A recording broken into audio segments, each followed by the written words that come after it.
Black Star Network is here.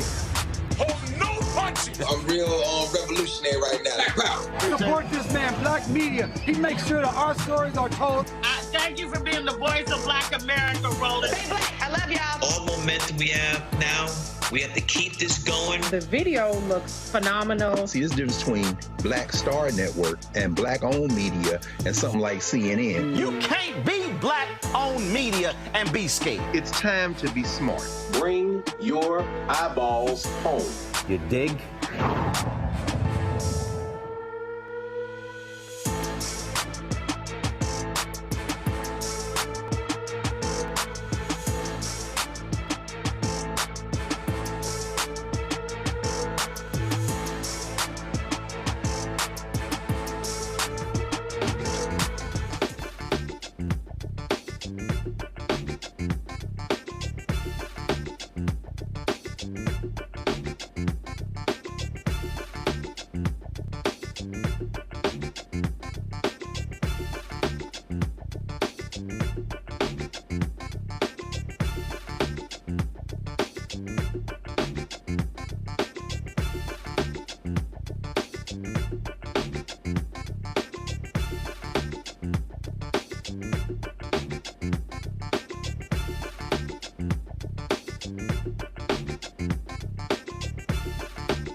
22nd, 2024, coming up on Roland Unfiltered, streaming live on the Black Star Network. The situation in Haiti is worsening as gangs continue to wreak havoc on the innocent, and the country's transitional government struggles to take shape. Retired Army Lieutenant General Russel Honoré has an idea, saying that America needs to stop holding back the military from being able to access weapons. We'll talk about that with him on the show. Netflix's biopic on Shirley Chisholm, called Shirley, dropped today.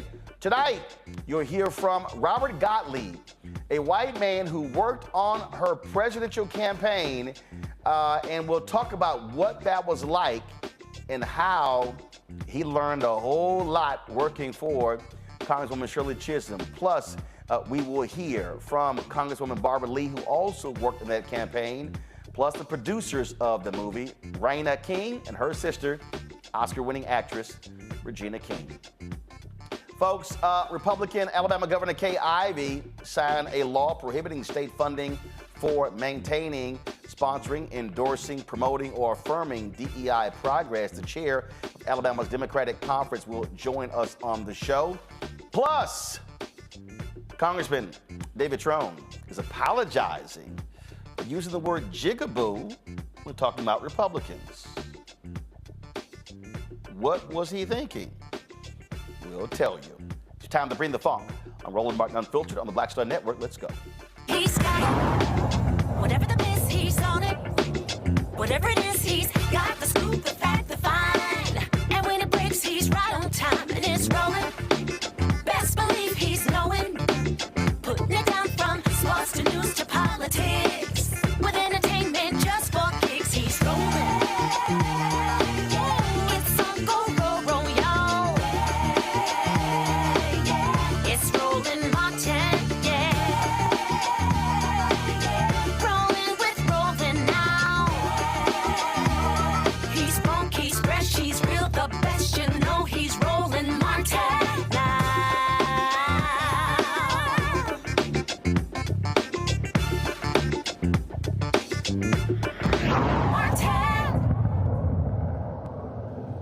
Well, Maryland Congressman David Trone, who is the front runner for the Democratic nomination for U.S. Senator in Maryland, is apologizing after he used a racial slur in a congressional hearing while talking to a black White House leader.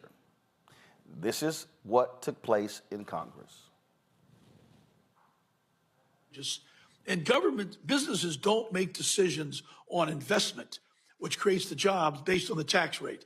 I've made, in my past life, hundreds of millions of dollars of decisions each year on budgets and to build new buildings, enter new states. And not one time, ever, in the history of my life, did I say, what's the tax rate next year? What you look at is, can you compete? Can you do it better than the other competitor? And with that, can you create a P&L statement that works? And the tax rate, that's after the P&L. It's never, ever once been a consideration.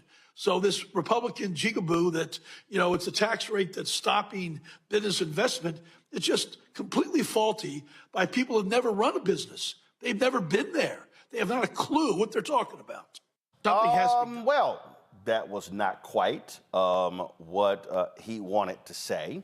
After he was contacted by the Washington Post, Trone released a statement, and this is actually what he said.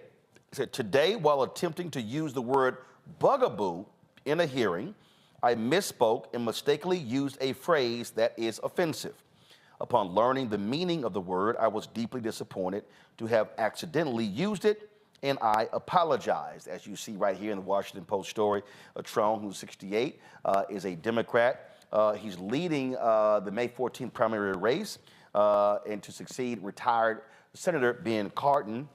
Of course, he's also running against Angela Alsbrook, who is, of course, the Prince George's County executive there as well. Let's go to our panel to get their thoughts on this. Joining us from Corpus Christi, attorney Matt Manning. Glad to have Matt on tonight's show. Joining us from Detroit, Motor City, We've got Michael. Michael joins us, of course, African History Michael Imhotep, African History Network show coming from Detroit. See, we allow Sigmas on the show. And also, Tyler McMillan. We make you look good, Roland. Tyler McMillan, he's a social justice leader, former national director, youth and college division of the National Network. Wait a minute, hold up. We actually have two Sigmas on the show. Oh. That's called a record number. And what's still stunning to me is the fact that I meet two Sigmas under the age of 55. Shocking. All right, let's get right into this here. Let's get right into this here. Matt, I'll start with you, and that is, he said he meant to use bugaboo, not jigaboo. Immediately apologizes. Just your thoughts. It's stupid. It's a poor choice of words, but without any further intent for it to be specifically harmful to someone. I think it is an unfortunate faux pas.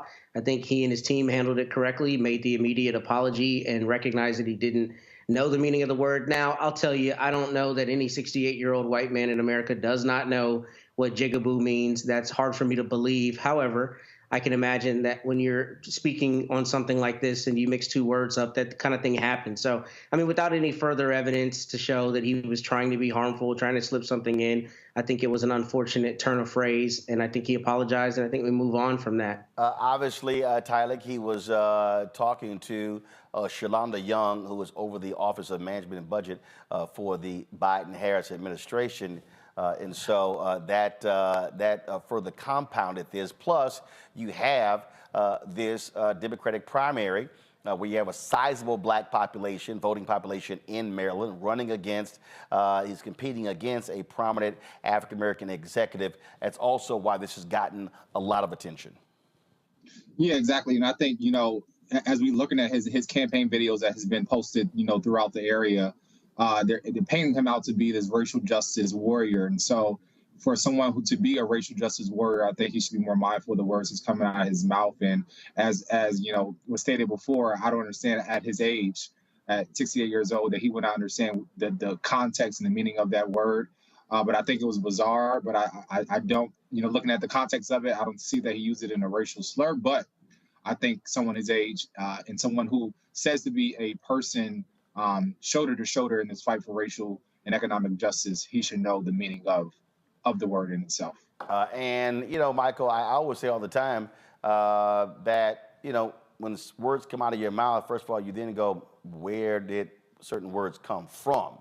For instance, I can't even tell you the possibility of jigaboo even coming out of my mouth. It's not even the words that I... Exactly. So, Roland, I think what happened was maybe he was around some Gen Xers and they were listening to Destiny's Child, Bugaboo, all right? Or he was watching Spike Lee's School Days. School Days. That's my next. So then he was watching School Days, right? And he has jungle fever, maybe, right? And he was watching School Days and he heard jigaboo, okay? So then he throws that out and he gets the two terms mixed up. But this is, I don't understand how he doesn't know what the term jigaboo means. It's a derogatory term, for African Americans decades ago.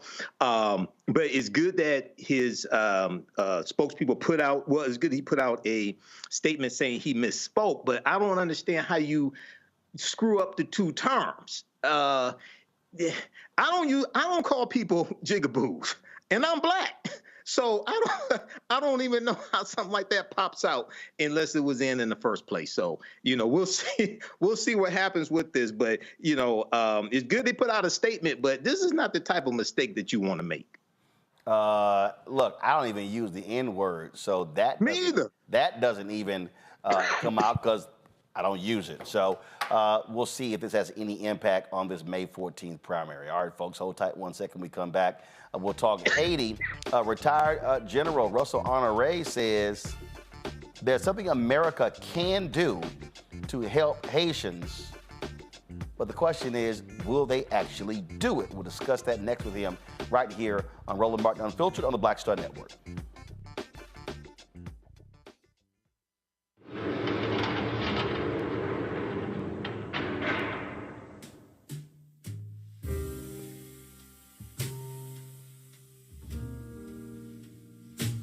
You have the right to remain silent. Anything you say can and will be used against you in a court of law. You have the right to an attorney, and if you cannot afford an attorney, one will be appointed for you.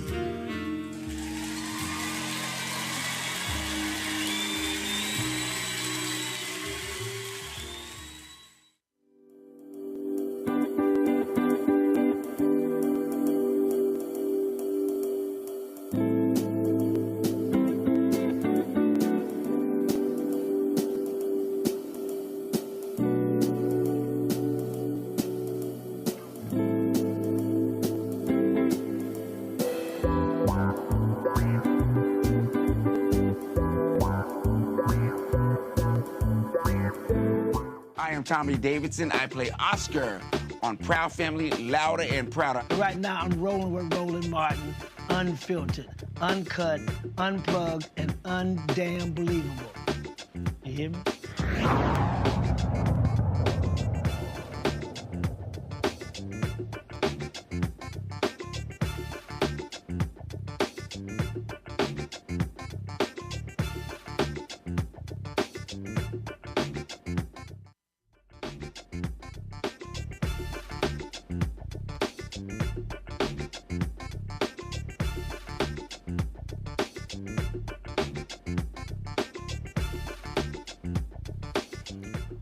The situation in Haiti is getting worse day by day. The country's transitional government is struggling to take shape, and the island's powerful gains continue to make advances in the capital, Port-au-Prince. Almost half of Haiti's people are struggling to feed themselves, and several areas are literally close to famine.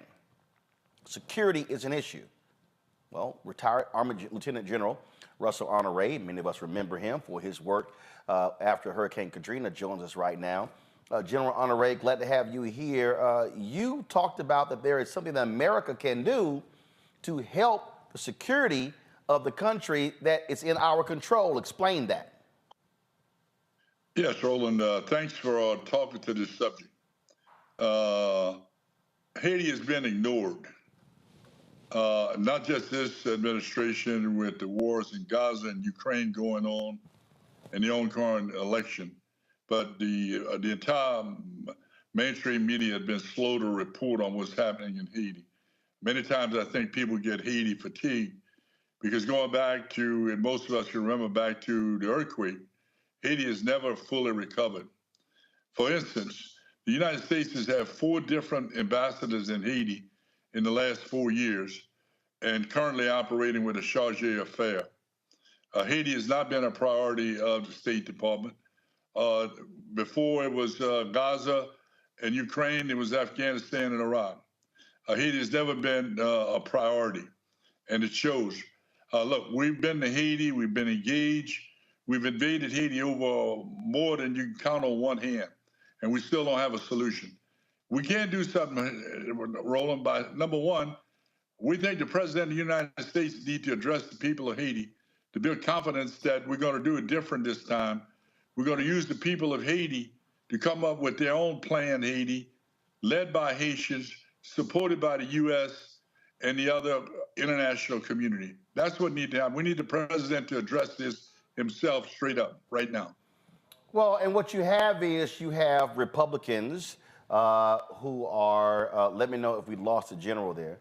You've got Republicans out here who are trying to hype this situation, who they're out here talking about, oh, there's going to be a Haitian invasion of Florida. You've got Fox News scaring people to death, hyping this whole thing, which we all know is absolutely BS as well. And so that's really, part of the issue. You talked about the need for a ambassador to Haiti. That has actually happened. Go right here to my, if you go right here to my, what's going to happen is you go to my iPad, check this out. This was just last week. I mean, U.S. Senate confirms Biden nominee Hankins to be ambassador to Haiti. And that is Dennis Hankins, a career diplomat. And again, this is the first ambassador they've had in Haiti for 2.5 years. He was confirmed in an 89 to 1 vote. He previously was ambassador to Mali and Guinea. And so, but one of the things that you talked about was that the United States controls weapons for the Haitian military and police. Explain that to people who don't understand. Yeah, you're not going to believe this, Roland, but the Congress passed a rule that they would not supply weapons to the Haitian army and the Haitian police. Nothing but pistols. That's when we tried to provide some armored vehicles last year to the Haitian government. They had to come from Canada, and the United States flew them in because we got a rule in Congress that we will not arm the Haitian army. That is ridiculous. It's was probably done after repeated coups happening in Haiti out of an emotional response. But Haiti needs an army to protect itself and to back up the police. Democracy has not worked well in Haiti. Haiti's had several opportunities to make it work, but outside influence and greed has destroyed the democratic process, and the people that suffer are the poor people of Haiti. We need a rule change in the Congress supported by the White House. This is why the president needs to come out and explain to the American people what the hell's going on in Haiti and why is it so hard to get something there, because most of the people in Haiti are reluctant of us to send the Marines in again, like they were there for almost 10 years at one time, and they had the blue hat helmet UN soldiers there for over 10 years, and nothing improved. We need a plan, Haiti. Right now, the CARICOM, the Caribbean nations, have put forth 8 or 9 people. Most of them are from one political party, the Montana Party, who was sponsored by Representative Maxine Waters and the old Aristide regime. The people of Haiti will not accept this proposed solution, and the Congress need to approve weapons going to the Haitian army and the Haitian police. To your point, Haitians to solve this. To your point, go to my iPad. This was an article Jacqueline Charles, the award-winning Caribbean correspondent for the Miami Herald, wrote in September 2023. While international community is divided on the Haiti military, support for an army grows. In her article, it says there's one solution that Washington is not prepared to support: using the Haitian army. A State Department spokesperson told the Miami Herald that while the United States remains deeply concerned by the ongoing lawlessness associated with armed gangs and supports a Haitian-led solution, quote, the U.S. government is statutorily prohibited from providing assistance to the armed forces of Haiti.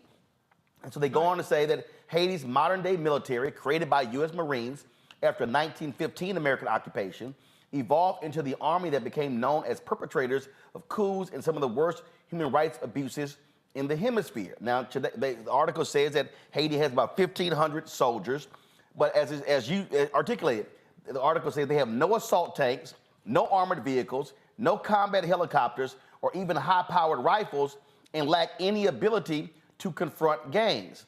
While Mexico currently provides military training, the institution continues to face resistance from others in the international community, especially from the U.S. State Department. Okay, this is real simple. How in the hell can you complain about security if the folk who should be providing security can't do it? Can you hear me? I'm not hearing Roland. Can you hear me? Yeah, I got you, Roland. Yeah, what's crazy is how in the hell can we talk about security if the people who's supposed to be providing security can't provide security and the gangs are overwhelming them because they got better weapons? Hello, this is the Western Hemisphere. We're supposed to be the boss here. We're supposed to be the boss in the Western Hemisphere. We give Israel over $10 million a day and give Egypt over $10 million a day. Most years we don't even give that much to Haiti to protect itself. We've got to change this, and it lies in the laps of the United States Congress, and we need to appeal to the president to speak to this. Just like he talk about Gaza, just like he talk about Ukraine, why in the hell the president ain't talking about Haiti? Great point. Go to my panel, Michael. All right, quick question here. Retired Lieutenant General Honoré. I know that I read an article from the Griot.com that talked about how Democrats in Congress want to send aid to Haiti, but Republicans won't budge. Can you talk about that for a minute? And then also, Jake Sullivan announced back, April Ryan reported for thegrio.com on March 13th. Jake Sullivan announced a total of $333 million in aid will go from the U.S. to Haiti to address political and humanitarian crisis taking place. Can you talk about those, please? Yes, we get the money appropriated for Haiti, but not executed because the government there is not prepared to execute it. The humanitarian money is being sent, but once the supplies arrive at the port, the gangs are in charge of the supply chain. So this is a combined problem of multiple scales. So we have to get the security to support the Haitian police and the Haitian army so they can open the supply routes. The gangs are controlling the majority of Port-au-Prince, and now they're going into the neighborhood because they live off of contraband. We've got to get the Congress to provide enough money to supply the army, the police, and to fund the army as the government. This is the Western Hemisphere. We give Israel over $10 million a day, and nobody say a damn thing about it every day. But here's the thing. Here's the thing, General. Look, you're a military man. First of all, look, I've never served in the military, but there's some basic stuff you know. First, you have to get control of the ground. That's first. I don't care if we're talking about your house or we're talking about a country. That requires security. Once security gets control of the ground, then leadership then can make their decisions. Otherwise, they running around scared to death because they're scared that the gangs are going to kidnap them, take them out. So the United States can talk all we want to. They can issue press releases, but you have to establish security. You just said it, the supply lines. Security must take back the roads, must take back the port, must take back the the airport. This ain't rocket science. It's really military 101. Let me tell you something, Roland. If we had one Taliban or Russian in Haiti, we would have invaded it already. America is focused on terrorists in the Middle East and from Russia. They don't give a damn about what's happening in Haiti. And it's time that the White House and the Congress change that attitude, and we provide the assets that the Haitian government, as such as it is, as well as the Army and the police, the supplies and the equipment and the training, and the CIA operatives to go in there and start taking the damn gang leaders out. That's what needs to happen. But before I go to my next panel, this was a story that was done a couple of days ago. So General Laura Richardson, commander of the U.S. Southern Command, she said during an event at the Atlantic Council, we wouldn't discount that U.S. troops could be involved in an international effort in Haiti. Quote, we are prepared if called upon by our State Department and Department of Defense. But she added she doesn't envision a U.S.-only solution to the deteriorating situation. So what she's saying there, hey, if the United States has troops there, it's a part of an international effort, not an American invasion, if you will, of Haiti. Do you believe that that makes sense, having an international force that includes U.S. troops? Absolutely, I 100% agree with General Richardson. I know very well. She knows what she's doing. And we need people that speak the language, some form of the French language that can communicate with the Haitian people. And they need to be Haitian-led, Roland. We're going in supporting the Haitian police and the Haitian army as we would go in and do this operation. But this needs to be happening now. We need to have people on the way to Haiti now to establish security and provide food and open the chain so people can get gas and water and food and medicine and open the hospitals back in Haiti. The gangs have taken the damn hospitals out. When this happened in Gaza, everybody get all pissy about it. is happening in Haiti every day. Hospitals taken down, food being stolen and or prevented from getting to people that need it. We need that same noise to be made about Haiti. Matt? They're people too. Matt? Yes, General Honoré, my question is kind of in the same vein. Is there a recent example of a circumstance where the United States sent in a security force to stabilize a region and then handed it over to the government that you can think of that would be, appropriate for an example of what we should be doing in this circumstance? Well, let me tell you that. We've been to Haiti about 5 times and left. We're still in South Korea over 60 years. We're still in Germany over 70 years. The places that we have been successful in making peace, we're still there. We went, we didn't leave. That should have been the case in Haiti with a cooperative standing up and supporting the government of Haiti, just like we supported the governments in Iraq and to a certain point in Afghanistan. We've never done that long term in Haiti. We've always gone in with the intention of hurry up, get in, and get the hell out. Because for obvious reasons, that's not a place a lot of Americans want to hang around. But Haiti has a lot to offer. They have the capacity to fill a lot of the needs we need in terms of skilled workers, and for us to invest economically. We invested in Taiwan, we invested in China, we invested in Vietnam. We've never made a substantial investment to help the economy of Haiti. Without an economy, this is what we end up with, is a contraband economy. We could do better than that, Roland. Absolutely. Tyler, go ahead, right ahead. No, I would say no. Thank you, General, for your service. I think, as you mentioned before, today and forever, we must listen to Haitians. Let Haitians tell the story. Let's engage with Haitian journalists. I think it's clear to point out, as you mentioned before, there has been close to almost 400,000 people being displaced from violence. And I would like to ask you, like, what do you think is the need outside, in addition to the resources of the federal government stopping deportations of Haitians from the United States back to Haiti as an importance as well? Well, one of the things we need to stop the exploitation of the Haitian workers. You know how much a person making in Haiti working in a garment factory? About $3 a day. Making shirts that sell in New York for $130 a day. And they stitch most of the baseballs that are used in the United States.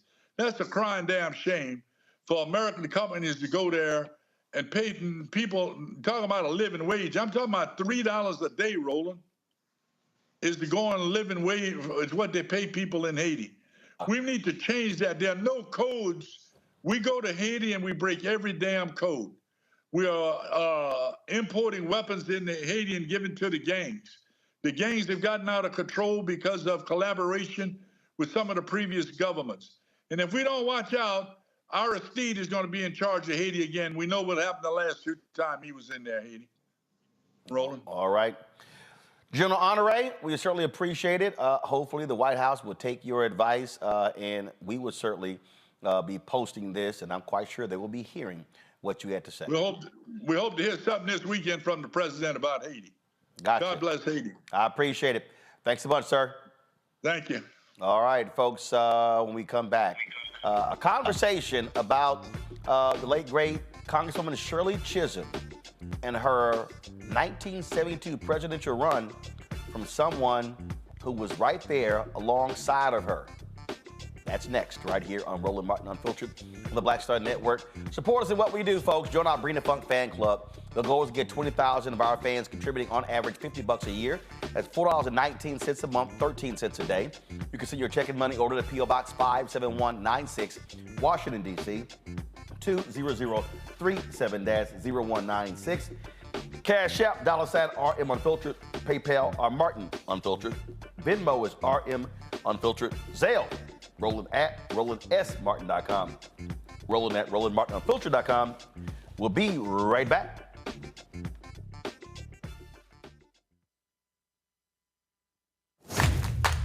I have something I want to tell you.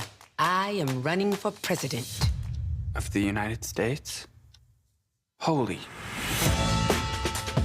I'm paving the road for a lot of other people looking like me to get elected. Brooklyn's first black representative. You're about to make history.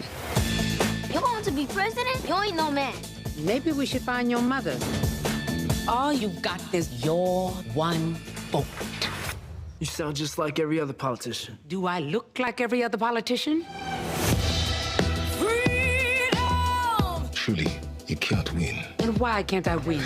I have an opportunity to make a difference. This isn't a campaign. It's a joke. The only thing anybody's gonna remember is that there were a bunch of black folks who made fools of themselves. See too much suffering. And I don't know how to not try. We're living it proud. Step by step. I don't think I'm special. I just want to remind people what's possible. We need something that's going to make some noise. The Black Panthers and Shirley Chisholm. It's like thunder and lightning. I'm going to force all the politicians to be held accountable. You're gonna do all that. School teacher from Brooklyn. Harriet was just a slave. Rosa was just a domestic. What is it you do for a living again?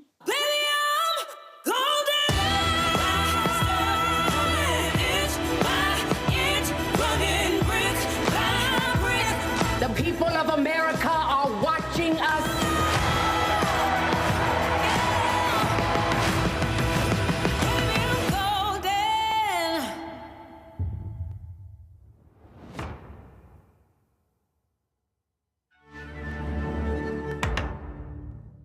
What's up, y'all? This is Wendell Haskins, a.k.a. Win Hogan at the original T-Golf Classic. And you know I watch Roland Martin Unfiltered.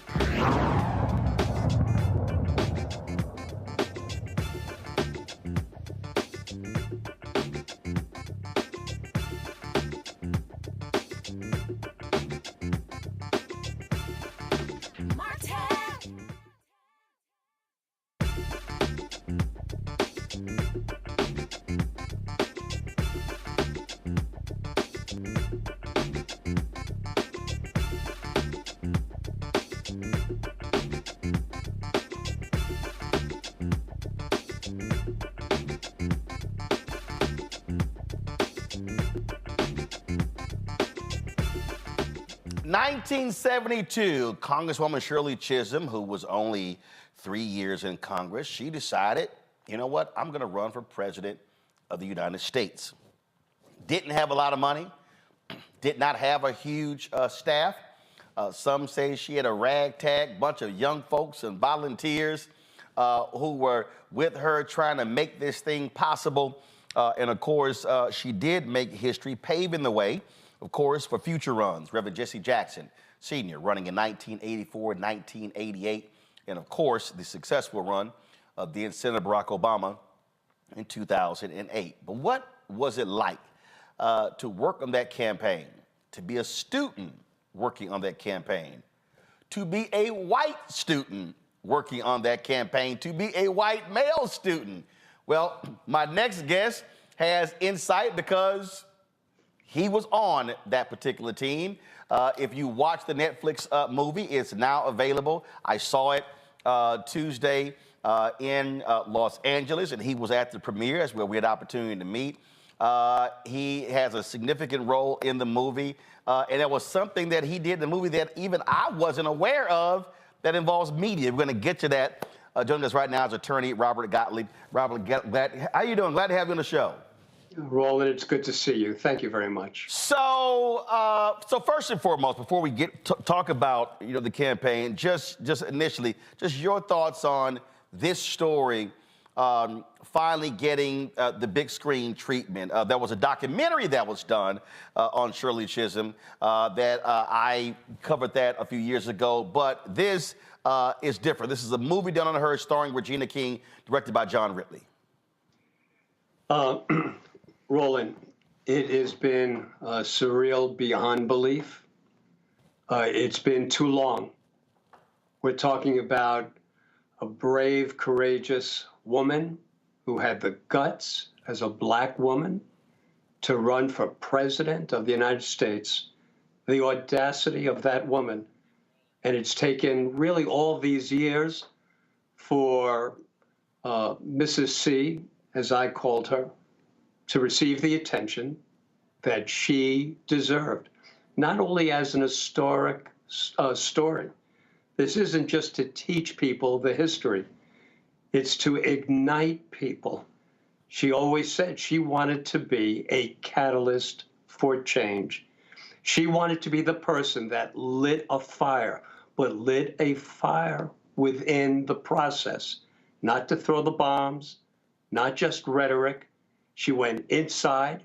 She knew the game. She played the game, but she never lost her sense of speaking out for what she believed was right, consistent with the Constitution, what America and what America's promise has always been. The movie serves to get that message across. And hopefully, if there's one person who's touched by her and her message, who goes out there and continues the good fight, then it's all been worthwhile. I mean, this campaign was touted. Here's this black woman running, so the African-American part, the female part. So here you, a white guy, a student who got a scholarship to work in her office, and here you're in college, she goes, yep, come work on my campaign. And you're like, I got class. Well, no, but you didn't include the second line. I said, I have to call the university, and I have to call my parents. And I have to tell you, that's true. That's true. I was part of that ragtag young group that felt that she represented the very best and the promise. You know, you have to remember the times we're in. We're going through real hatred in the country back then. There was the racial divide. You had the Black Panther Party. You had the civil rights. You had the killings. Martin Luther King in '68, Robert Kennedy in '68. You had such, and the fires and the riots. So you had a real racial divide. You had the anti-war, the Vietnam War battle going on. And here I am, I'm at Cornell, and I went down to visit Mrs. C and the friends I had met the summer before. I went down there during Christmas break just to say hello. And before I left, Mrs. C calls me into her office. And just as it's depicted in the movie, it's so real. And she says to me, Robert, I have something to say, to tell you. I'm going to run for president. And after saying, what the, I then say, but I can't. I have to call the university. I have to call my parents. And I can't do it. And she then says words to the effect, I don't believe in the word can't. So I spent the day on the phone calling my parents first, by the way, and then the university. And somehow I managed by the end of the day to have the university agree to award me with 9 credits of independent study to then spend the rest of my senior year working on the campaign. And I had to take a 3-credit course at George Washington University at night. That's how it unfolded. So first of all, what was that conversation like with your parents when you said, "Hey, yeah, I'm gonna drop out of school. I'm gonna go work on this black woman's campaign"? Listen, I called my parents knowing exactly how they were going to react, and it was go get them. There was no question. There was no debate. And I didn't call them for their permission. I called them because they were my parents, and I wanted them to know the important news. So all of a sudden this campaign starts, and she makes this announcement. And again, y'all starting off don't have money. Democratic Party doesn't want her to run at all. Black leadership did not want her to run. I'm very familiar with what happened at the Gary Convention in 1972. Here we are 4 years after MLK's assassination. And here we are 4 years after you had integrated delegations at the Democratic National Convention in Chicago after the battle in Atlantic City in 1964. So we're only talking 4 and 8 years after all of this drama at the Democratic National Convention. And so you have all these black men who did not want her to run. In the movie, they talk about Congressman Walter Fauntleroy, throwing his name in the hat only for the purpose there of D.C.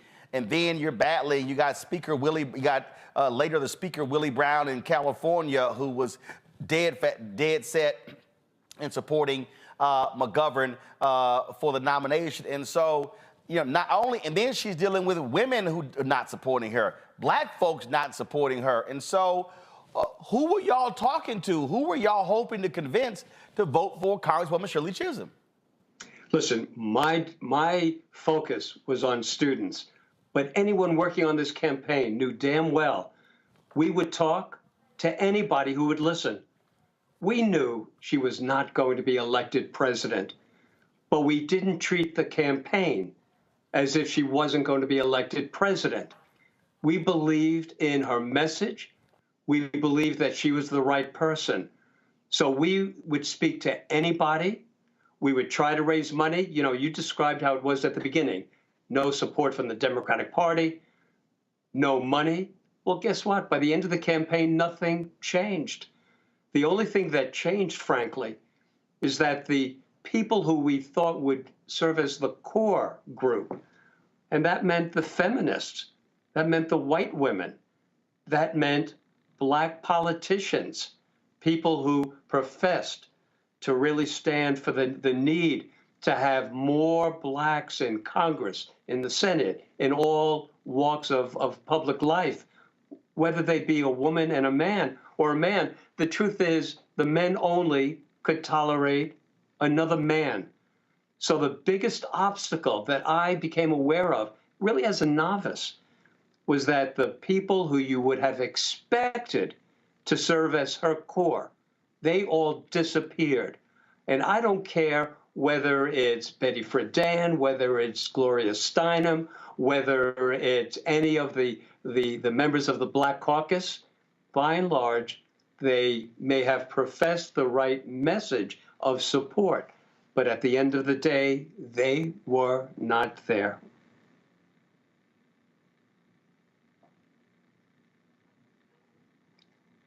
All right. Now, I've lost the audio. So all of these people who were saying the right things were not doing the right things. So when this black woman stepped up, they were kind of like, what is wrong with her? What is she doing? Here is some of her announcement when she made the announcement when she went public in New York. Here it is.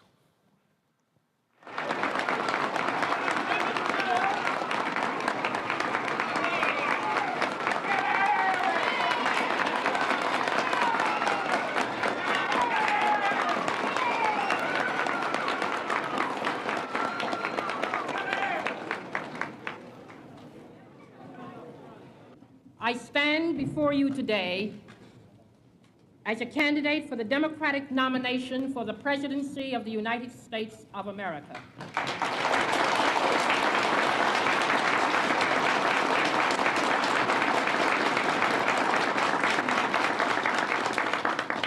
I am not the candidate of Black America, although I am Black and proud. I am not the candidate of the women's movement of this country, although I am a woman, and I'm equally proud of that. I am not the candidate of any political bosses or fat cats or special interests.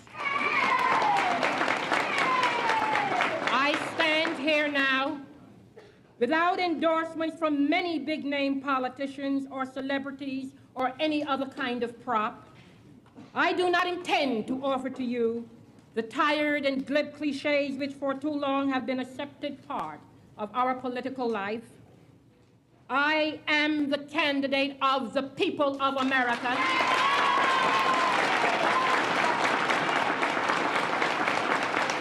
Fellow Americans, we have looked in vain to the Nixon administration for the courage, the spirit, the character, and the words to lift us, to bring out the best in us, to rekindle in each of us our faith in the American dream. Yet all that we have received in return is just another smooth exercise in political manipulation, deceit and deception, callousness and indifference to our individual problems, and the disgusting playing of divisive politics, pitting the young against the old, labor against management, North against South, black against white.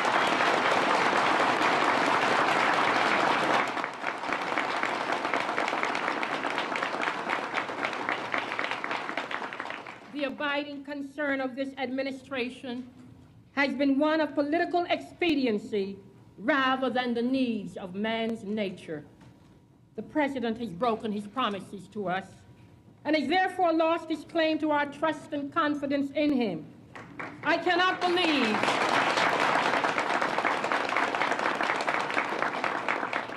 believe that this administration would have ever been elected 4 years ago if we had known then what we know today. But we are entering a new era in which we must, as Americans, demand stature and size in our national leadership. Leadership which is fresh, leadership which is open, and leadership which is receptive to the problems of all Americans.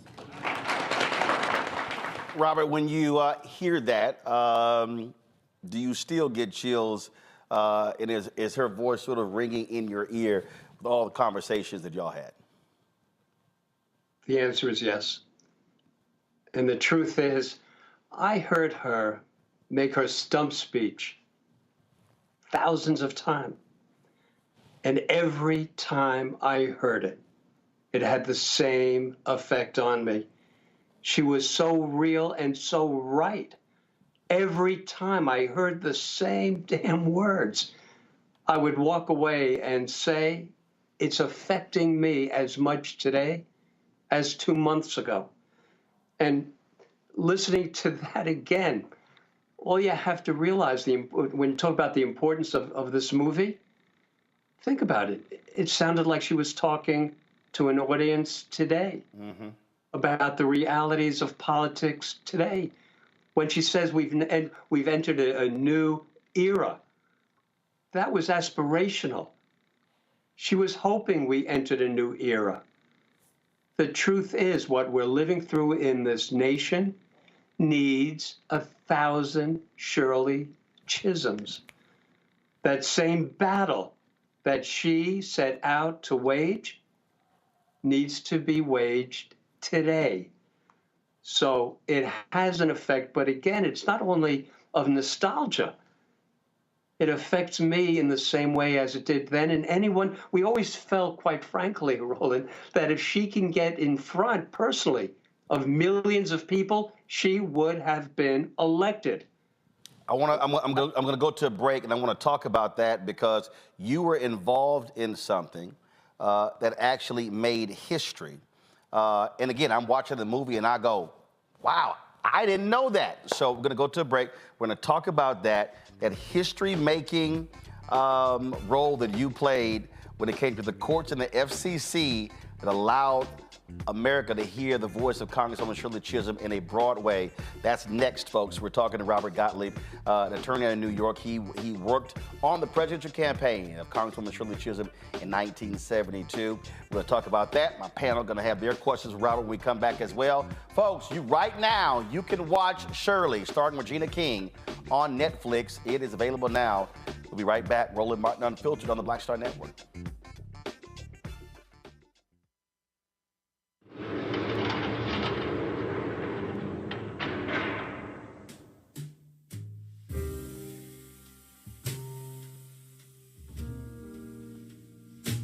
You have the right to remain silent. Anything you say can and will be used against you in a court of law. You have the right to an attorney, and if you cannot afford an attorney, one will be appointed for you.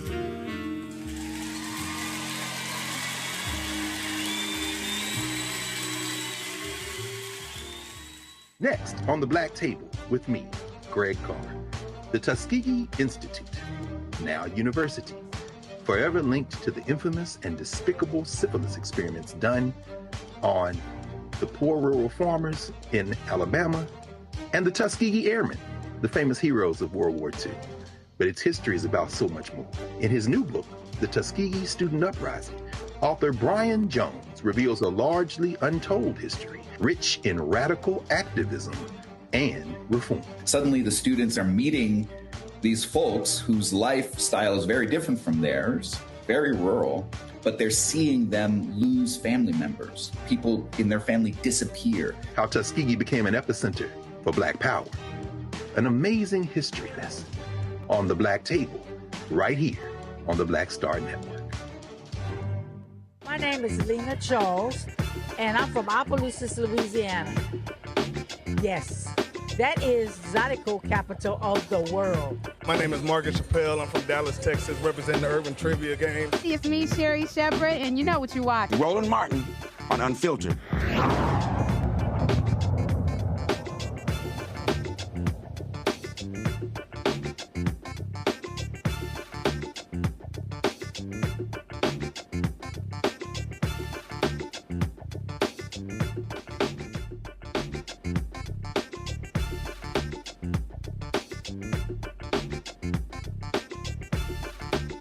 Gottlieb, a New York attorney who was a staffer, campaign staffer for Congresswoman Shirley Chisholm when she ran for president in 1972. So, Robert, I'm watching the movie, and then all of a sudden there's this scene where there was supposed to be debates. And the networks decided, hey, she doesn't qualify. And so she then said, let's sue. And y'all are broke, y'all ain't got no money. And so all of a sudden they're trying to figure out, well, who the heck we gonna sit here and get to file this lawsuit? And they were like, that dude wants to be a lawyer. Walk us through that, because in the movie, the character's looking like, I know y'all not talking about me. Listen, I had that look many times, but Roland, and for anyone watching this, you don't want to get me disbarred. The truth is that, and the dialogue in the movie makes it clear that it was really brought by an organization, a media organization that fought for the right of equal time. I had nothing to do with the filing of the papers. I was aware of it, but you know, movies convey. Of course. And I was the logical person because I was an undergraduate at Cornell. They knew I wanted to be a lawyer. I was aware of the issue, but please don't let anyone think that I was the guy who drafted the papers or went to court.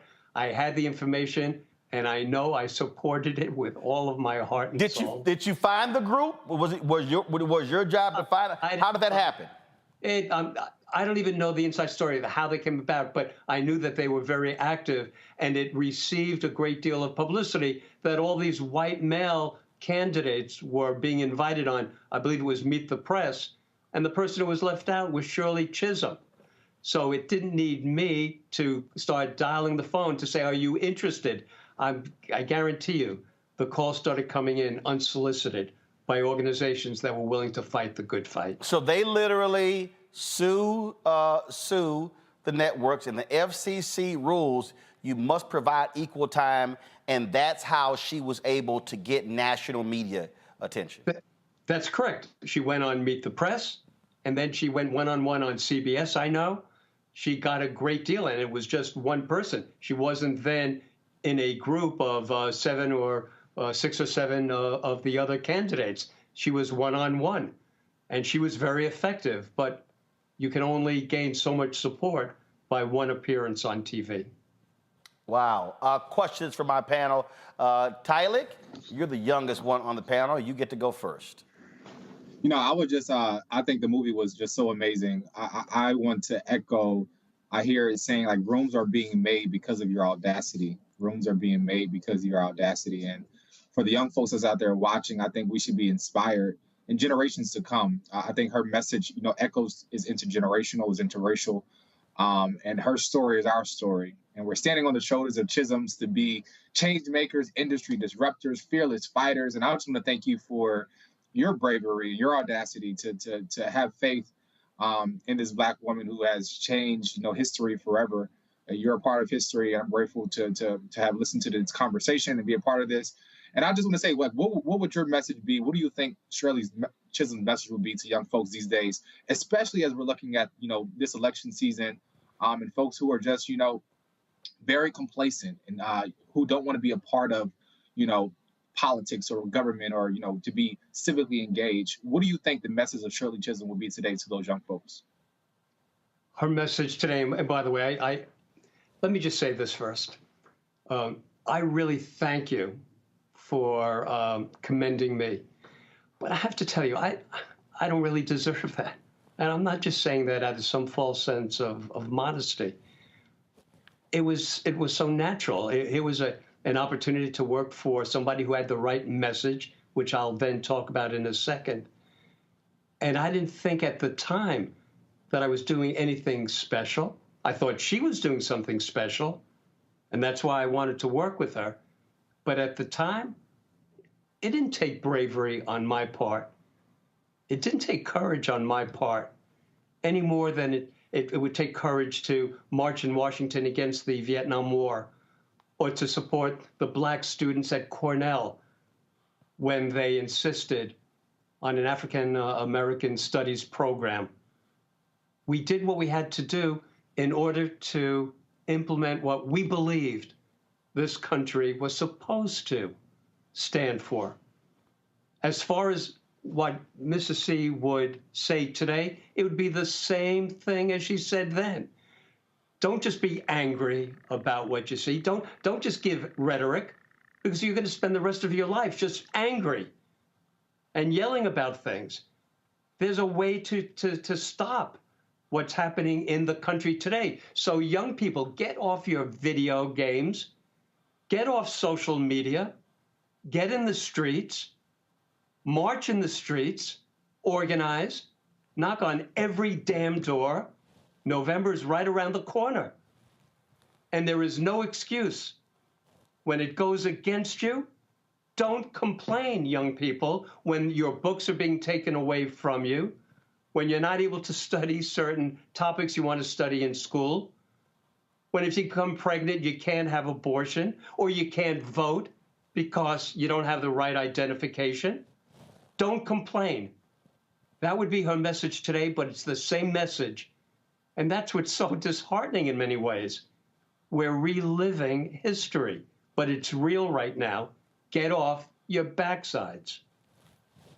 Matt?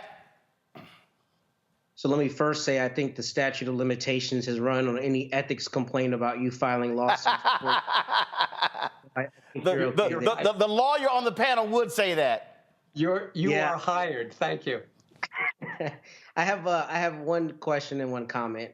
So the question is, what parallels do you see in the treatment of Black women in politics these days as it relates to your time with Mrs. C? Any improvements or any steps back in the current era as it relates to the treatment of Black women in politics and even just the credence that they're lent?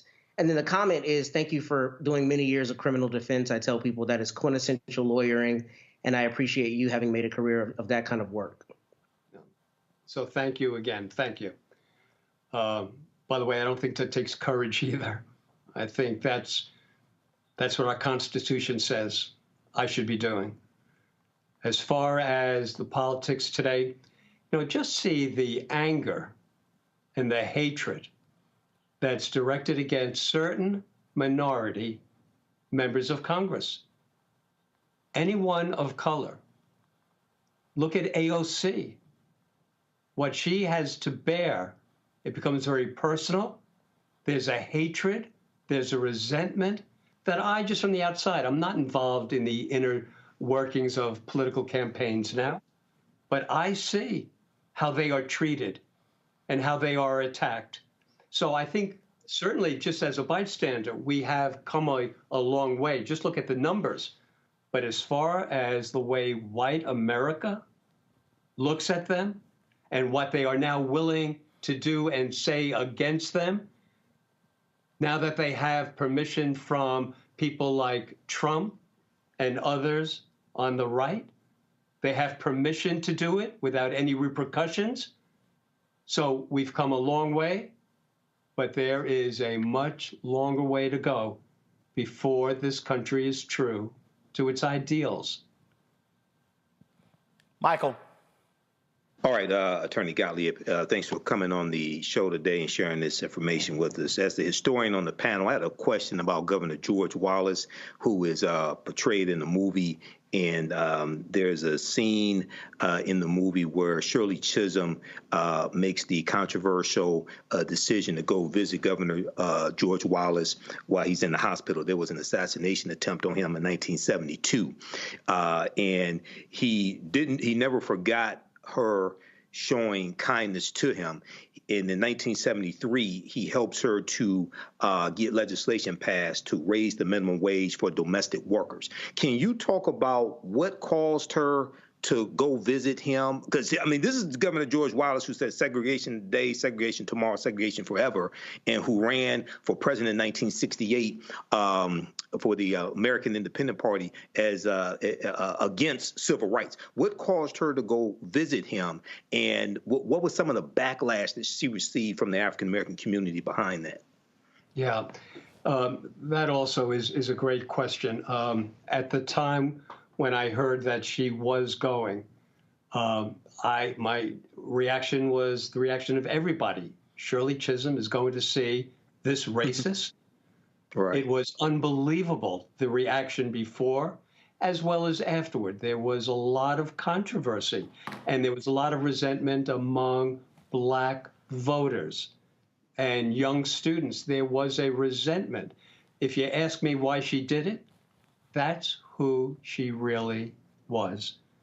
She was a sensitive, empathetic, she was a real human being with the highest morals and beliefs. And she was religious.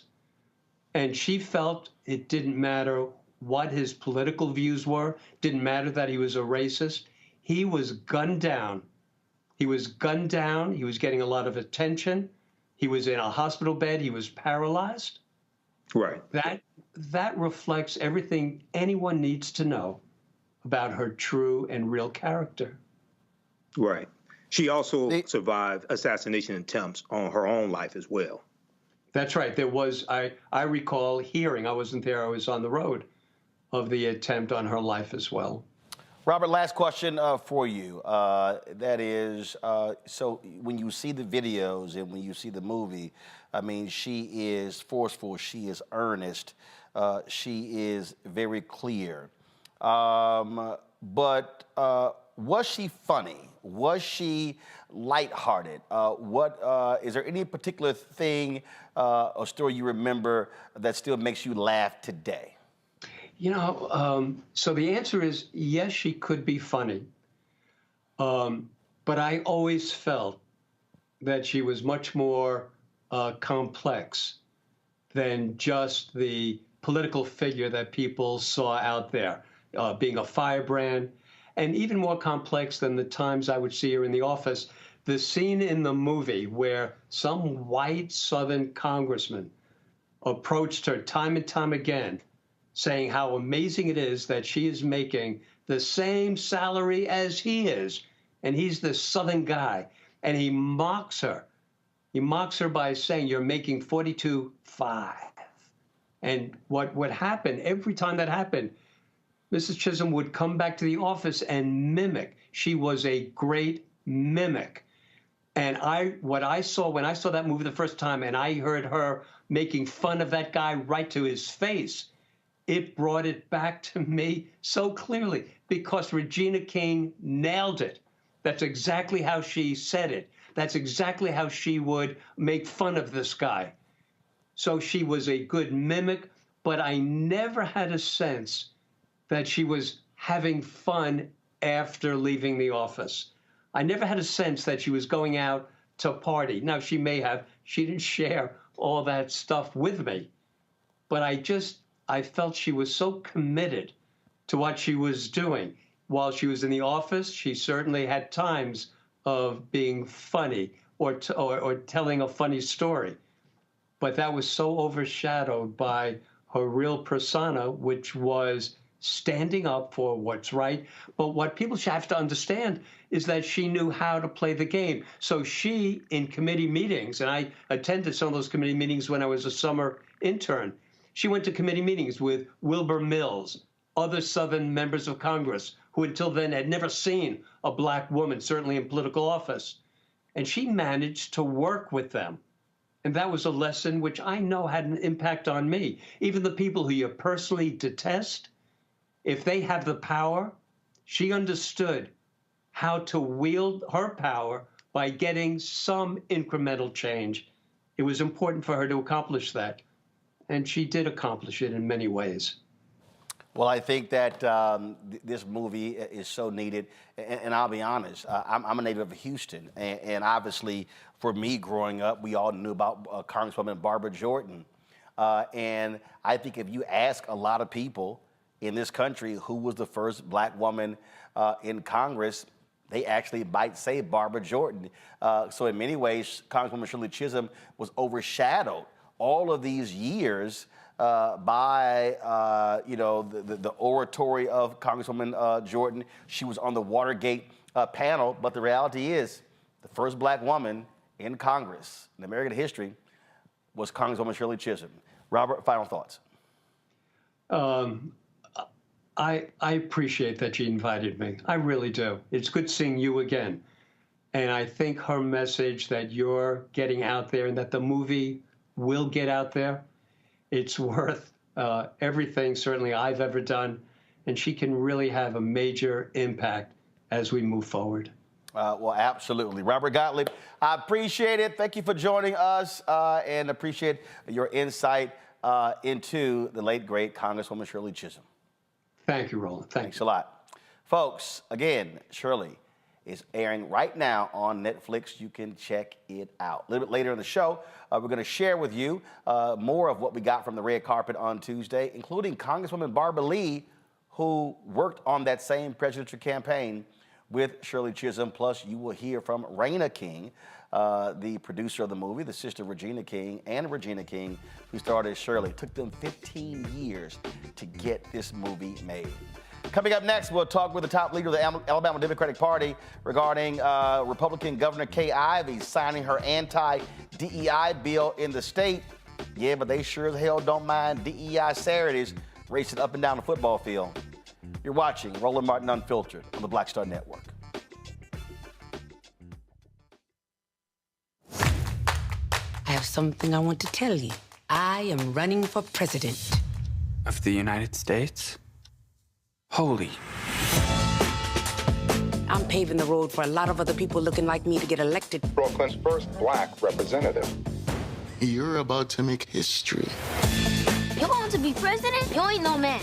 Maybe we should find your mother. All you got is your one vote. You sound just like every other politician. Do I look like every other politician? Truly, you can't win. And why can't I win? I have an opportunity to make a difference. This isn't a campaign. It's a joke. The only thing anybody's gonna remember is that there were a bunch of black folks who made fools of themselves. See too much suffering. And I don't know how to not try. We're living it proud.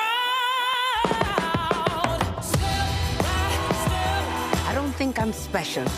I just want to remind people what's possible. We need something that's going to make some noise. The Black Panthers and Shirley Chisholm. It's like thunder and lightning. I'm going to force all the politicians to be held accountable. You're gonna do all that. School teacher from Brooklyn. Harriet was just a slave. Rosa was just a domestic. What is it you do for a living again?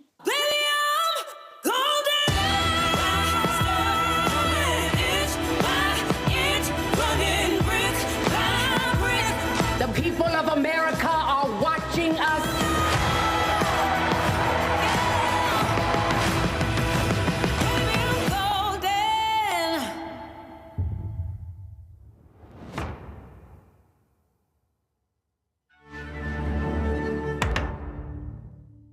Hey, yo, what's up? This is Mr. Dalvin right here. What's up? This is KC. Sitting here representing the JODECI, that's Jodeci. Right here on Roland Martin Unfiltered.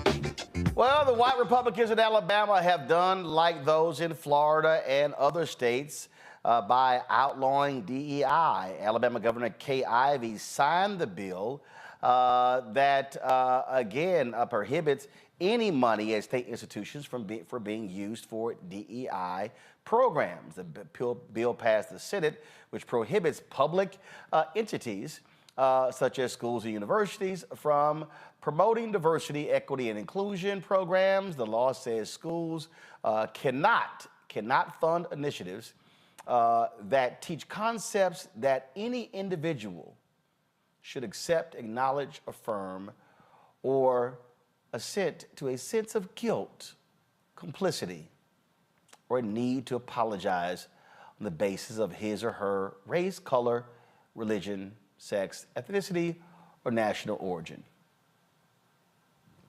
This is Alabama, y'all. Alabama. The law takes effect October 1st. Joining us now is Joe Reed, chair of the Alabama Democratic Conference, vice chair of minority affairs for the Alabama Democratic Party. Joe, glad to have you here.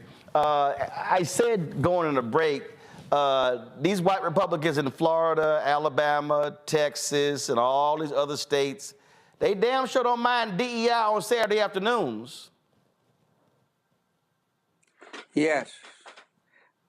Sometimes you see them cheering, you would never think that they had the other part, this racism in their hearts. And the tragedy about all of this is that this state needs so much. It's so far behind. And there are good people in this state, blacks and whites. But somehow, the political leadership has always come forward with the worst possible ideals that really reflects on this state. It's bad. And I don't know, I've been around a long, long time. And it strikes me that the legislature of Alabama is one of the most anti-consumer legislatures in the country. You don't ever see the legislature come up with anything that's good, that's try to help people, try to help this state, move this state from the back of the line on every conceivable issue that is good. Alabama, just if it's bad, we rush to it. We fight for last place. It is so tragic. And it's tragic that our leadership in this state has not done anything that will try to help move this state forward. And what has happened is that these folk don't want, they know they're forebearers, they know they are, and are still wrong, so they want to hide it. So they fix it so you can't talk about it. But hell, people are going to talk about it anyway. That ad bill has passed without the worth the paper is written on because nobody's going to pay any attention to it. I know I'm not. I know there are other people who are not going to do it. And I just don't see why it is, and it really bothers you because, you know, I live in it every day. And it just bothers you that you never see the leaders of this state come forward with good things for the people of Alabama. So we keep embracing mediocrity. We keep embracing racism. But I thank you for having me on this program. Well, but here's the deal, though, Joe. I mean, look, I called this years ago. My book is called White Fear, How the Browning of America is Making White Folks Lose Their Minds. And what you see the attacks on critical race theory, the attacks on affirmative action, the attack on woke. They want to brand everything as woke. This is the latest deal. And so what this is about power. It's about, and this is what I've been saying, the reason this thing is escalating as quickly as it is. After the death of George Floyd, that movement, that was the first black-led movement in American history that a majority of Americans supported. It was the first time in history. And what scared these white folks was they saw young white people pissed off, protesting. The massive protests all around the world wasn't just black folks. They saw white kids angry and upset. And these white folks said, oh, hell no, we cannot have these young white folks learning about true American history. That's why they hate the 1619 Project. That's why they don't want certain books to be read, because they are scared to death of younger white folks learning the real story of American history, not that BS that we were all taught. And they said, no, we got to put a stop to this quickly. Otherwise, we going to lose control of this whole thing forever. That's what Alabama is doing. That's what Florida and DeSantis is doing, and Abbott in Texas, and Lee in Tennessee, and on and on and on. You said it so much better than I. You said it so much better than many others. And that is, and if there's a real hope, it is in the young people, in particular white young people, because there are some changes. You mentioned earlier about the guy running a touchdown on the football field. Well, people applaud those guys. People will say they're not so bad after all. And I cracked a joke a while back. I went before a group to talk, and I said, I really feel sorry because I don't see the white boys playing football. And it was a joke. But my point I was trying to make was that Alabama, George Wallace stood in the schoolhouse door. All over the South, Ross Barnett did what he was going to do, took Kennedy to bring out the truth of that. So Orville Forbes in Arkansas, and also the man with the axe handler over in Georgia. And I say that because all of that noise and all of that fear and all of that hate was really pushed out and played with and talked about. And now those same schools got 60 or 70% of the black football players on their teams. And those students are going to school together. And so they're in college together. They're doing everything together. And you're so right. That's the thing that they really don't want to happen. They want to keep us divided by disliking or hating each other, as opposed to really sitting down at the table of brotherhood and sisterhood. That's the big challenge, and they don't want that to happen. But they can burn books, they can prohibit books, they can do everything negative about books. It is not going to stop the progress that young people are insisting on, and already they are raising questions about the slavery and why and how can you justify it? How can you bring discussions about? They don't want nobody to talk about that. Mm-hmm. And that's why they are trying their level best. They're trying their level best to stamp it out.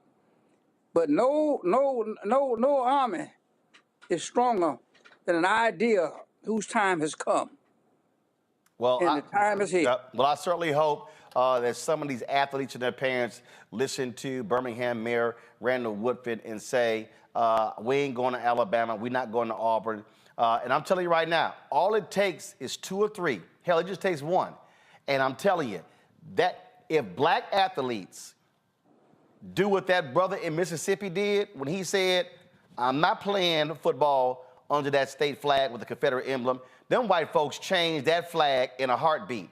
If 2 or 3 black athletes say, I am not going to Alabama, I am not going to Florida, I am not going to these schools in Texas because they hate, because of anti-DEI laws, these white legislators will be racing to the floor to change the laws because they know damn well they can't win nothing without black athletes. And they Amen. Joe Reed, we appreciate it. Thank you. Thanks a bunch. I'm going to go to a quick break, come back with my panel. We're going to pick up on this. You're watching Roland Martin Unfiltered on the Black Star Network.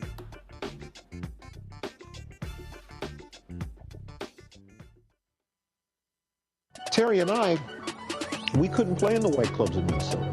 It felt like such a, strength through adversity type moment that I think black people just have to go through. We have to figure it out. We make lemons out of lemonade. But there's a reason we rented a ballroom, did our own show, promoted it, got like 1,500 people to come out. Clubs were sitting empty. They were like, where's everybody at? And I said, they're down watching the band you wouldn't hire. So it taught us not only that we had the talent of musicians, but we also had to have the talent of entrepreneurship. It wasn't like a seat at the table. It's like, no, let's build the table. That's right. We got to build the table. And, that's right. And that was the thing. And of course, after that, we got all kinds of offers. Of course. Right, to come play in the clubs. But we didn't do it. We said, no, we're good. No, we're good. We're good. And that's what put us on a path of national. And of course, when Prince made it, then it was like, okay, we see it can be done.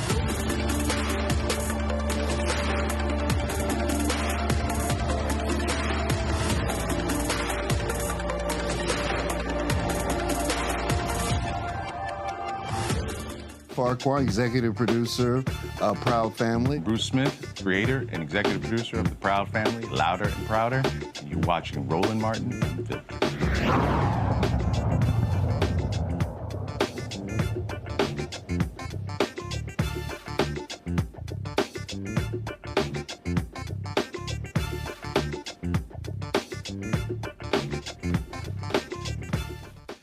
All right, folks, welcome back.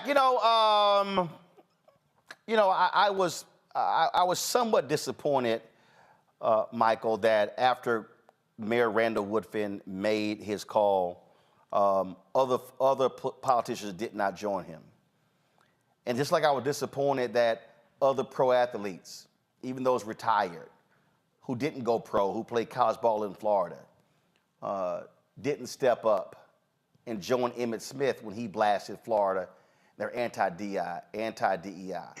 And it was the same when I called out Texas A&M for their treatment of Kathleen McElroy, journalism professor.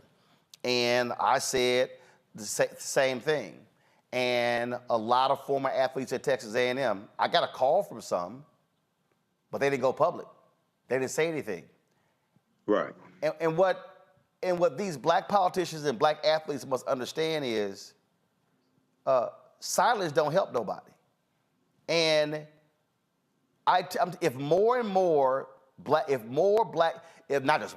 some black athletes had said, I'm standing with Emmitt, I agree. And then it builds and builds. Otherwise, it looks like, oh, you said it, nobody responded, whatever. Oh, Mayor Woodfin, oh, it's just you talking, whatever. Y'all good with it, we can just move on. Yeah, Roland, there's so much here, and we see this moving across the country. And this is something really that Donald Trump unleashed going back to September 2020 when he did his executive order banning critical race theory being used in training for federal employees. And we've seen all this explode from there. Yes, other athletes need to step up and boycott. Yes, they need to speak out. Other politicians need to speak out, et cetera. But too many of us are scared and complacent. And I said the same thing back when Colin Kaepernick had his protests as well. I said African Americans need to stop watching the NFL, stop buying jerseys, stop buying tickets in protest. And we understand when we work collectively and leverage our economics to enforce our political agenda, we have a much better chance of winning. So one of the things that I would say that needs to take place in Alabama, if it hasn't already taken place, is one, we saw in Florida, we saw hundreds of black churches started teaching African American history inside the churches as a rejection of the social studies standards coming from the Florida Department of Education and the Stop Woke Act that Governor Ron DeSantis signed into law. It's called Faith in Florida. It's a whole initiative in Florida. Two, I would say if I was African Americans in Alabama, I would say, okay, Governor Kay Ivey, you're against the divisive concepts being taught. Well, teaching about George Washington in school is divisive because he owned 318 slaves. Teaching about Thomas Jefferson is divisive because he raped Sally Hemings and he owned collectively 600 slaves in his lifetime. Teaching about Andrew Jackson is divisive because he signed the Indian Removal Act of 1830, which forced Native Americans on the Trail of Tears into Oklahoma, and 1/3 of the people with them were African Americans. So I would flip them on them and talk about all these other things that you're teaching that are divisive and attack them that way as well. So we need to fight back. You know, Matt, yesterday, Michael Harrod of The Root said that if you actually take this law, you could literally apply it to football because the NCAA requires DEI programs, and Alabama is an NCAA school. He said, he said it would be great if somebody actually filed a lawsuit on that behalf. He said, and that would really shake them up. He said, because the NCAA literally requires it. And he said, and this law is counter to that NCAA requirement. I said, sound like a good idea to me. I think that would be brilliant. And it's funny because that's exactly what I wanted to opine on as it relates to this situation in particular. I think what we need to do is clog the courts. I think the law is patently unconstitutional. The fact that they write something as vague as divisive concepts as it relates to race and sex and other things, that doesn't give any rubric for what is considered permissible under the law and what's not permissible under the law. And the same thing happened here in Texas when they passed their anti-DEI law. So I think what needs to happen is, and I'm hoping somebody walks into my office one day with this exact complaint so I can file the suit. But frankly, what needs to happen is somebody needs to say, look, my children have a right under the 14th Amendment to an equal teaching of not only true history, but their own history. The idea that some contingent of students, a very large contingent of students, will be taught an abridged version of history that applies to them, to me, seems to run afoul of the 14th Amendment and equal protection just per se. And I think the problem is these legislatures have run roughshod over the Constitution, despite being the people who usually crow about it. And when somebody files a lawsuit, I think it would be borne out that these are just not constitutionally written and they don't pass constitutional muster. Now, the obvious problem is when you have conservative courts that are reviewing that, you can't have any hope that the Fifth Circuit, or I guess in this circumstance, the 11th Circuit, is going to do the right thing necessarily in construing the law. But that to me seems to be the way to attack this, because these laws are clearly political rhetoric. They are not actually laws that are written well, and they're not laws that provide any permissible basis of what you can do and what you can't do. So I think that's a genius idea, because as you mentioned from the beginning, the reality is nobody has any problem with DEI when it relates to sports, when it relates to anything that they get enjoyment from. But when it comes to something that makes them feel bad, i.e. the true history that shows a history of abuses and injurious actions by white people against black people and people of other races, then it now becomes a problem. And I think that lawsuit would be genius, because it would force them to recognize that you're okay with black people in one context and you have a problem in another context, and that doesn't comport with this idea that you're anti-DEI, particularly if the NCAA, requires that, because you want to see them run down the football field at Tuscaloosa, and this would make it hard for that to happen. Tyler. Yeah, I would say, they don't care about your diversity, but want you to run a ball. They don't care about your equity, so they keep you from voting and having access to the ballot. They don't care about your inclusion. So they block history books and ban books. I think it ignores the systemic inequalities and historical disadvantages that played in this country, telling the true history of what's happened in this country. What we see happening from Governor Ivey is an agenda of white supremacy. She's an agent of white supremacy and trying to take us back. But, we must do all we can to organize and strategize, whether that's in the courts, in the streets, to really fight this off.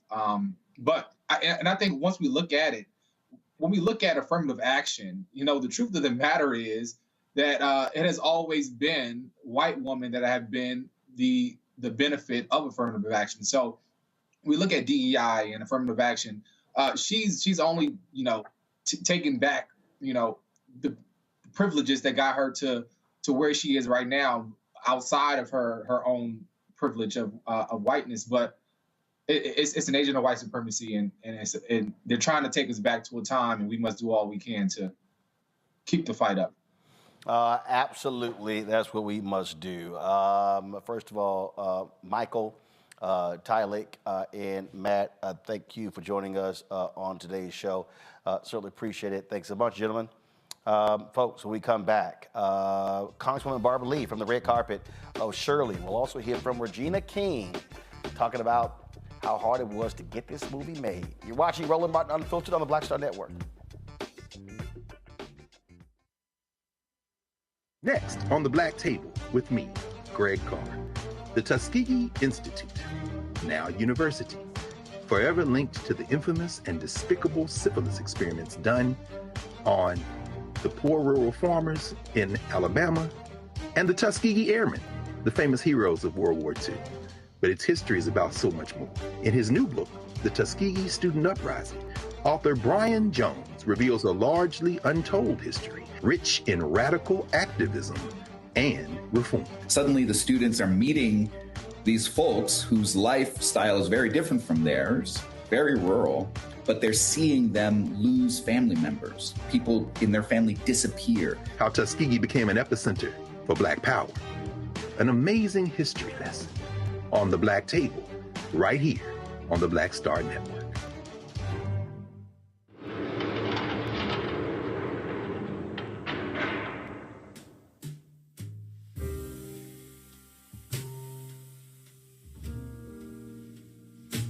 You have the right to remain silent. Anything you say can and will be used against you in a court of law. You have the right to an attorney. If you cannot afford an attorney, one will be appointed for you.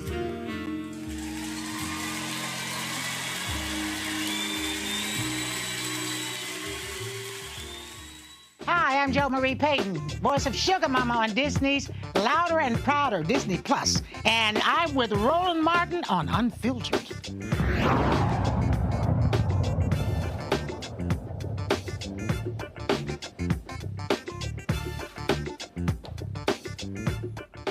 She is a sitting member of Congress, Barbara Lee. She ran for the United States Senate in California, but she got her start working on the presidential campaign of Congresswoman Shirley Chisholm in 1972. I was in Los Angeles on Tuesday for the red carpet of the Netflix movie Shirley, starring Regina King, directed by John Ridley, and got an opportunity to chat with Congresswoman Barbara Lee. What's happening? How you doing? How are you doing? You look like you and I got the memo in terms of what we're going to wear. Come on, this is a significant event now. Come on, we got to honor our sister, our friend Shirley Chisholm. I'll tell you, long overdue. And I'm so excited. How do you feel to see finally this story being told? Because when you think about so many of our black politicians, very few, I mean, it was a Showtime movie with Adam Clayton Powell, but there are very, very few of our folks who are in politics. Well, you know, that's how I got involved in politics, was through Shirley Chisholm's presidential campaign. And now, fast forward to today, there's so many people who don't know her. And today I was thinking about that. How can anyone not know who Shirley Chisholm was, her legacy, who she was as an elected official, first black woman elected to Congress to run for the presidency, first woman to run for president. Also her agenda, as she was a progressive black woman. She was early on the board of the National Association of Reproductive Rights. She was spoke fluent Spanish. You know, she was against the Vietnam War. I mean, this woman was amazing. She was far ahead of her time. And so the timing of this film can't be better time. Which group? She also was a co-founder of, okay, I keep getting them mixed. There are two groups. There's a Dorothy Height group, National Council of, oh man, what's the group? Council of Black Women, NCNW, National Council. Yeah. I always keep getting confused. But not only those things that she did. Talk about from your perspective, again, seeing her in action. Seeing her in action gave myself a lot of confidence that black women can lead. She was empowering. I mean, she cared about people, and she was very smart, but she always cared about people who she was trying to educate, first of all, about the importance of the political process. And she was a very sensitive woman, though, and I've seen her behind closed doors when she cried a lot. She was very vulnerable in many respects. So she demonstrated that tough love and that brilliance. But she was a very compassionate and passionate and sensitive woman.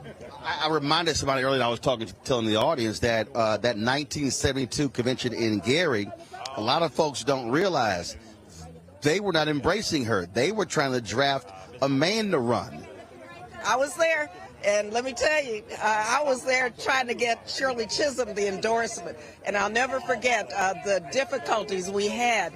And so for some reason, my sister and I decided we were going to get some T-shirts, and we wore them on the floor of the convention, and Jet Magazine took a picture of us and said, "Get your S together." And it was a Jet, and that was the point. We wanted people to come out of that convention, these delegates, supporting Shirley Chisholm. So, here you had this black political convention. You were 4 years removed from King's assassination, and here you have these black men who don't want to support their sister, and she'd already announced. Yeah, and it was just, to me, I couldn't quite understand it, because she was the first black woman elected to Congress, so she knew what she was doing. She had more experience, first of all, than anybody at that convention. And secondly, she wanted to unify the black community and unify people in this country who were shut out. And she understood what coalition politics was. And she understood, though, that we had to be black and proud and unbought and unbossed in order to bring people along to have a larger multiracial, multi-generational coalition. And so she knew, though, in the film, I think, kind of shows that interaction, what the deal was. But I was there, boy, let me tell you, I wanted her there. I was fighting. I wore my T-shirt. I said, no, And myself and the delegates from Northern California, those of us who were active, went there determined. You, of course, on the staff of Congressman Ron Dellums, and this man here plays Ron Dellums in the movie. So what kind of a lesson that you have to teach him about your former boss? Well, first, Shirley Chisholm had to teach me a lesson, and she had to tell me, Barbara, this is politics. Barbara, little girl, to the day she died, called me little girl. She said, tell my brother to come home. It's for him. I forgive him. I understand what he went through. And of course, she had to work on me. But finally she did. And I understood what real loyalty and what true love and what real friendship meant, because she showed me, because I was upset. I was upset when she went to see George Wallace. I was mad. I wanted to leave the campaign. But I have to tell you, at that convention, I was really shattered. My dreams, my aspirations, my idealism, but Shirley brought me back, and here she was the one, and she brought me back to where I ended up working for Ron Dellums as an intern. I worked for him for 11 years. He was my best friend. He was close to Shirley, as Maria can tell you.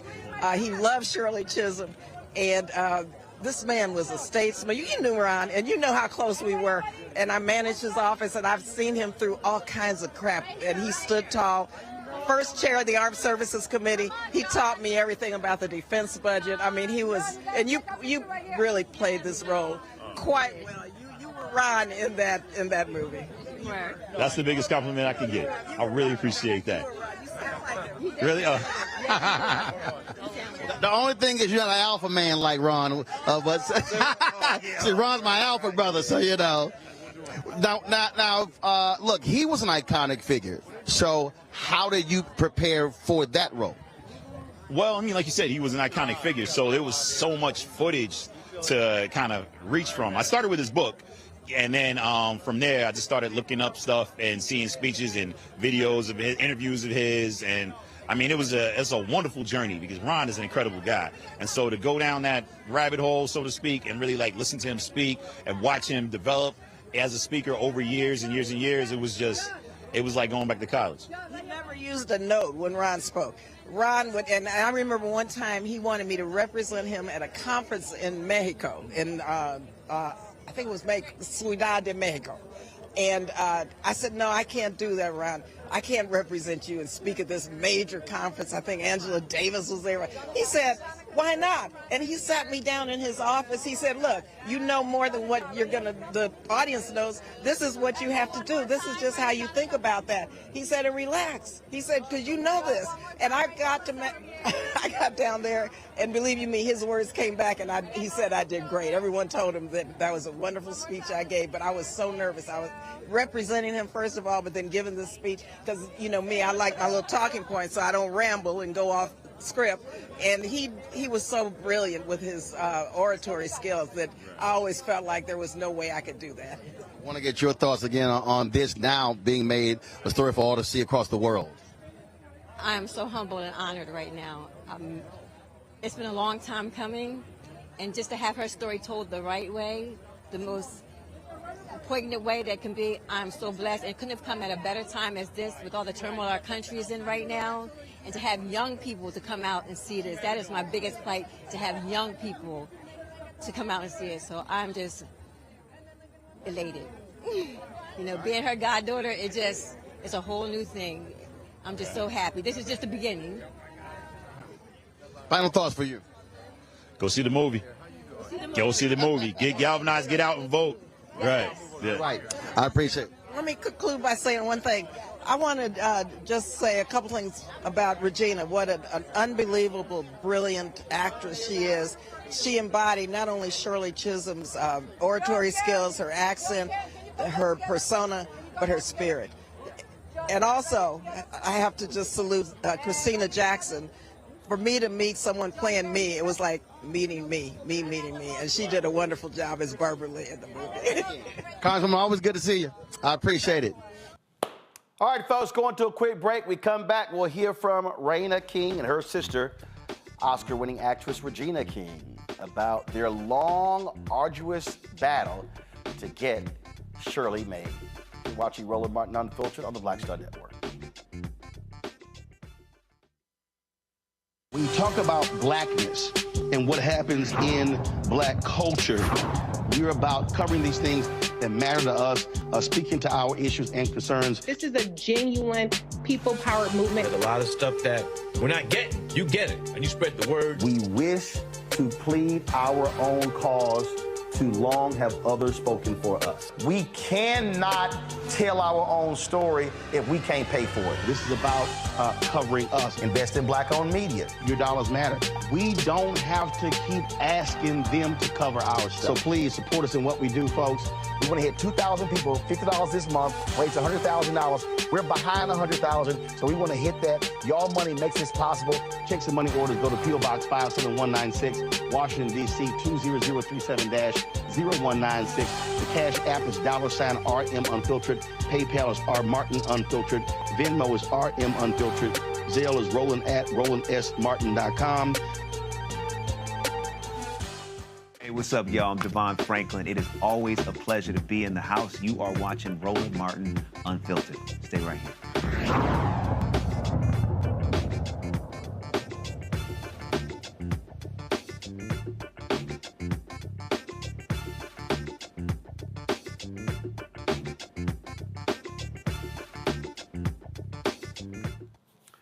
Virginia King and her sister Raina King have a production company, folks, and it has taken them 15 years to get this movie about Congresswoman Shirley Chisholm made.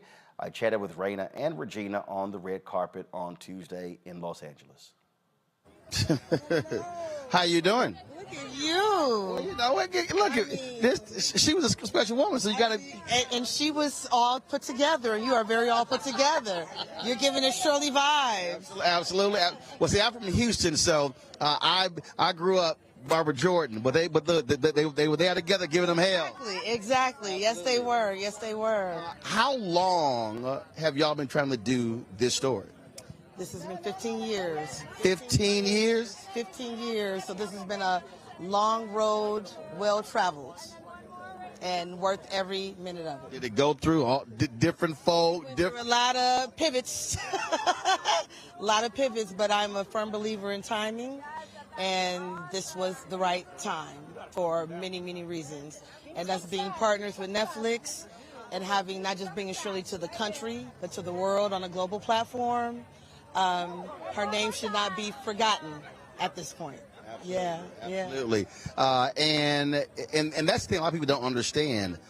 The stuff all the stuff one goes through to when they finally actually see it, they don't realize that backstory. That backstory is something. That backstory is a movie into itself. The making of. Is that what's next? The making of Yeah. the scenes of Shirley? Yeah, the backstory is something, and it's like a puzzle piece, and putting the puzzle together. And sometimes we have a lot of things going on, so we have to stop at a place, and then we pick it back up again, and then we stop again, we pick it back up again. But it's been one of our first projects that we talked about when we started our production company, and 15 years. Sometimes it doesn't happen. So to see it come to fruition, and this is for Shirley, it's a beautiful thing. All right, then. Can't wait to see it. Thank you. Thank you. I appreciate it. Thanks a bunch. Hello. You look so handsome. Well, you know how to get so royal. How to get dressed up for you. How to get dressed up for you. Yeah. Well, I appreciate dressed up for Shirley. For you and Shirley. Okay. Your sister said this has been a long road. This has been a journey. It has been, but here we are. Why did you want to tell this story? Because too many people did not know who Shirley Chisholm was, who she is, that she is a part of the fabric of America, that so many things that have improved our life over the past 40 years or so have been because of legislation that she put into effect, that she wrote up with people across the aisle. So it's important. When did you first learn about it? It's funny because Raina and I are 4 years apart and we went to different schools. I first learned about her probably in like the 3rd or 4th grade. I was lucky enough to have a teacher during Black History Month that chose Shirley was one of the people to teach about on one of the Black History Month days. And so we got a little 2-minute snippet of an introduction to Shirley. Then later on in life, our mother exposed us to a bit more. I think I left that lesson with just knowing that she was the first Black woman that was a congresswoman. And then my mother let us know about a little bit more and let me know that you were a year old when she ran for president. And then we started doing our own research in our 20s, and we're like, we don't even know a lot about her. Yep, absolutely. Well, being from Texas, I know we know about Barbara Jordan, so now folks will know about Shirley Chisholm. Yes, absolutely. Always good to see you. Absolutely, darling. We'll chat later. Always, babe. Always. Thank you. You know it. Folks, Netflix is airing Shirley as we speak, so y'all can check it out. That's it for us. Listen, support us in what we do.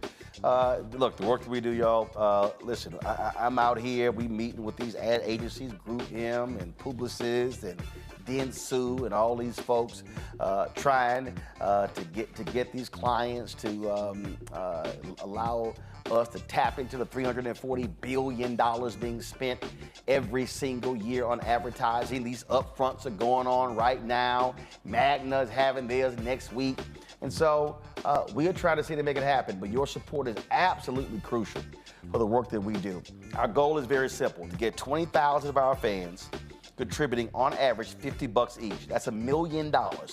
Y'all, that is huge. I need you to understand, to run the Black Star Network is $195,000 a month. $195,000 a month. That's rent, that's staff, that's equipment, you name it, all the things that we have to do for this show, for Roger Muhammad's Daily Show, for the weekly shows that we have as well. We want to start other weekly shows. I would love to start another business show, start a health and wellness show, start a cooking show. But at the end of the day, all that stuff costs money. So your support matters. And so when I started this, I did not want to charge people subscriptions. I see, Mehdi Hassan and some other people out there, they're launching media ventures and they've got subscribers and they're contributing to Patreon. Well, I didn't want to do that. I wanted this to be open to everybody. I wanted everyone to be able to access the content that we have. And so that's why we did not charge a subscription fee. So we created a fan club for you to give. We don't send hats and shirts and bumper stickers and mugs and things like that. All the money that's given goes right back into the show. So your support matters. So do me a favor. Send your check and money order to P.O. Box 57196, Washington, D.C., 20037-0196. Hey, you YouTube folks, hurry the hell up, hit the like button, y'all. We should easily be at 1,000 likes. Cash App is $RM Unfiltered. PayPal is R Martin Unfiltered. Venmo is RM Unfiltered. Zelle, Roland at RolandSMartin.com. Roland at RolandMartinUnfiltered.com.